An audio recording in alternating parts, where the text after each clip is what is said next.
Well, what is sensory integration? Well, everyone knows, I think, that the human body, let's talk humans here, has multiple sensors, sensory systems. We have, of course, we have our vision, our eyes, that detect light from the environment. There is, of course, our ears, our audition. There is a sense of body. How is your body oriented? Where are your hands? Where are your fingers?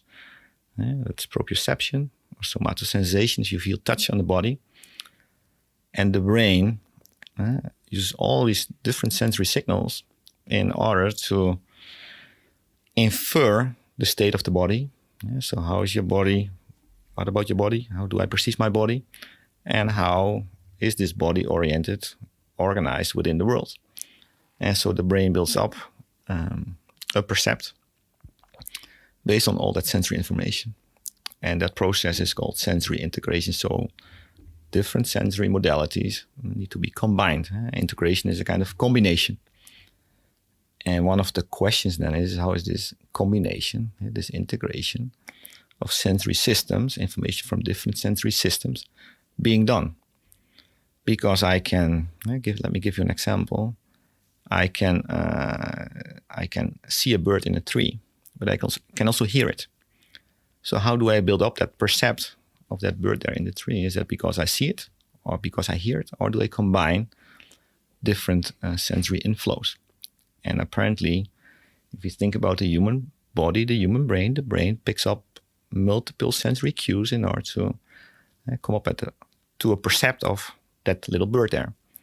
And it not only uses the visual system, but it also uses the auditory system, and it uses all kinds of systems, sensory inputs that it can use in order to achieve such a percept. And I would say that is sensory integration. Because we do only have one percept. That's how it feels to us. It's in just the end, one percept. It feels like the brain builds up one percept. Yeah. Even though it's different sources coming in. Different sources. Percepts can also be illusory, of course. Yeah.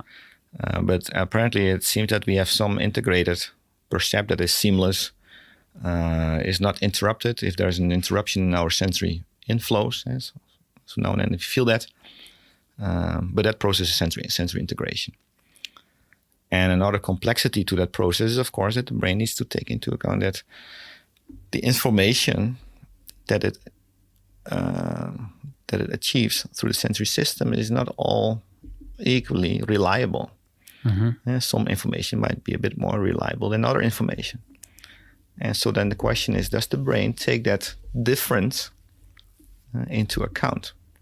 And some people think, and I think that's a kind of a contemporary idea in the neuroscience, is that the brain does so. It takes multiple, takes information into account, but it also realizes or takes notion of the fact that some information is a bit more reliable than other information. And that is also captured under that umbrella term of sensory integration. Mm-hmm. Is that explaining it? Yeah, I think that's explaining it very well. You definitely did a better job than when I tried to do that. Oh, yeah? Yeah. I tend to stick too much to the lingo used in the field of research, which, of course, is not very accessible if you hadn't had it. I always like. I'm still thinking I'm using a little bit of lingo here, but yeah. But still, it's. I think it's pretty understandable.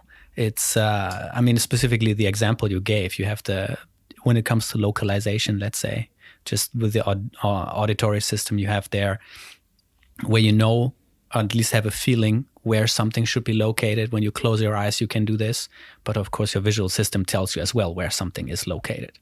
And if those two come together, you don't have a percept, at least that's not how it feels to me. Oh, my auditory sense says it's over there. Oh, my visual sense says that it's there. I just know it's there.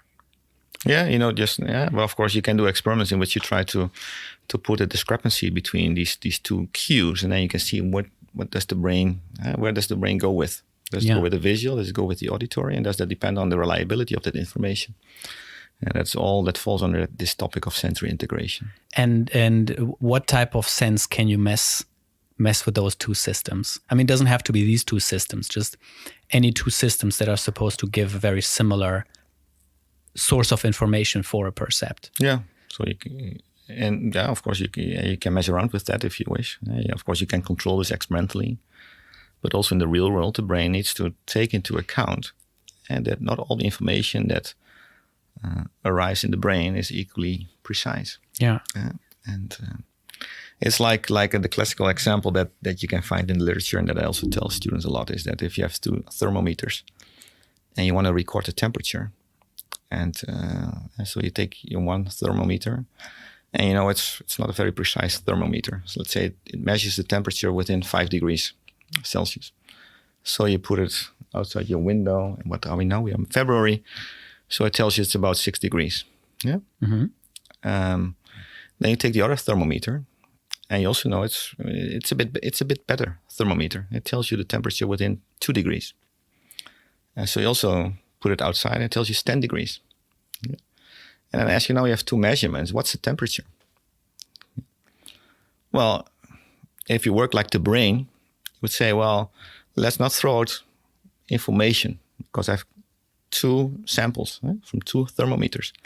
I know that one is a little bit more precise than the other one. And so what the brain would tell you, what you should be doing is weigh the 2 bits of information, but weigh the information that is a little bit more precise, put a little bit of heavier weight, trust it a little bit more. And so, but also don't forget about the other one. And so if the one says it's 6 and the other one says it's 10, the one that tells you it's 10 is probably a little bit more, which is a bit more precise. Well, rely a little bit more on that one. And so make an estimate. Well, maybe it's 9 degrees, right? So then you are then you do integration, how the brain would do it. Right. Yeah. So it's kind of crudely said, 4 eyes see more than 2. Yeah. But keeping in mind that, what if the other 2 eyes are, I don't know, they're wearing some blurry glasses or something. Yeah, but rely then a little bit more on the better eyes. Yeah. But don't throw out the information from the blurry spectacle. Because any additional information is useful. It's useful.